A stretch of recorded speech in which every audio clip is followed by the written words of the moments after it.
सोहनपुर गांव में रामलाल नाम का एक लकड़हारा रहता था। वो अपनी जीविका चलाने के लिए गांव के पास के ही जंगल से रोज लकड़ियां चुनता और उन्हें बेचकर कुछ पैसे कमा लेता था। इसी तरह उसका गुजारा चल रहा था। कुछ दिनों के बाद रामलाल की शादी हो गई। उसकी पत्नी बड़ी खर्चीली थी, इसलिए अब उतनी लकड़ियों को बेचकर घर चलाना मुश्किल हो गया था। ऊपर से रामलाल की पत्नी कभी नए कपड़े खरीदने के लिए तो कभी किसी दूसरी चीजों के लिए रामलाल से बार बार पैसे मांगती थी। अगर पैसे न मिले तो रूठ जाती। रामलाल अपनी पत्नी से बहुत प्यार करता था, इसलिए उसकी नाराजगी वो बर्दाश्त नहीं कर पाता था। रामलाल ने ठान लिया कि वो अब ज्यादा लकड़ियां इकट्ठा करके बेचेगा, ताकि उसकी पत्नी को रोज रोज पैसों की कमी न हो।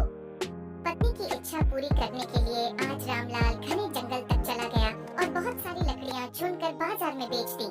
ज्यादा लकड़ियों के ज्यादा पैसे मिले तो खुश होकर रामलाल ने सारे पैसे अपनी पत्नी को दे दिए। अब रोज रामलाल ऐसा ही करने लगा। देखते ही देखते उसके मन में लालच इतना बढ़ गया कि उसने धीरे धीरे पेड़ काटना भी शुरू कर दिया। पेड़ काटने से और ज्यादा लकड़ियां हो जाती थीं और उसे अधिक दाम मिलने लगे। लकड़हारा हर हफ्ते एक पेड़ काटता और लकड़ियां बेचकर मिलने वाले पैसों से अपनी पत्नी के शौक पूरे करता। अब पैसे ज्यादा आ रहे थे तो घर भी अच्छे से चल रहा था। धीरे धीरे रामलाल ने पैसों को जुए में लगाना शुरू कर दिया। जुआ खेलने की लत ऐसी लगी कि रामलाल एक मोटी रकम इसमें हार गया। अब इस रकम को चुकाने के लिए रामलाल ने एक दो मोटे मोटे पेड़ काटने का फैसला लिया। जैसे ही रामलाल ने जंगल में जाकर अपनी कुल्हाड़ी को एक बड़े से पेड़ पर, पेड़ से आवाज आई, मूर्ख, तू अपने लालच के चक्कर में मुझे काट रहा है।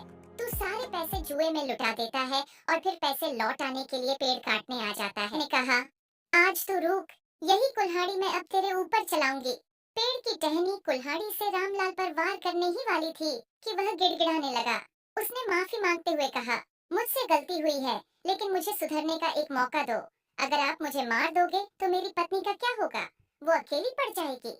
आज से मैं किसी पेड़ को नहीं काटूंगा, ये प्रण लेता हूँ।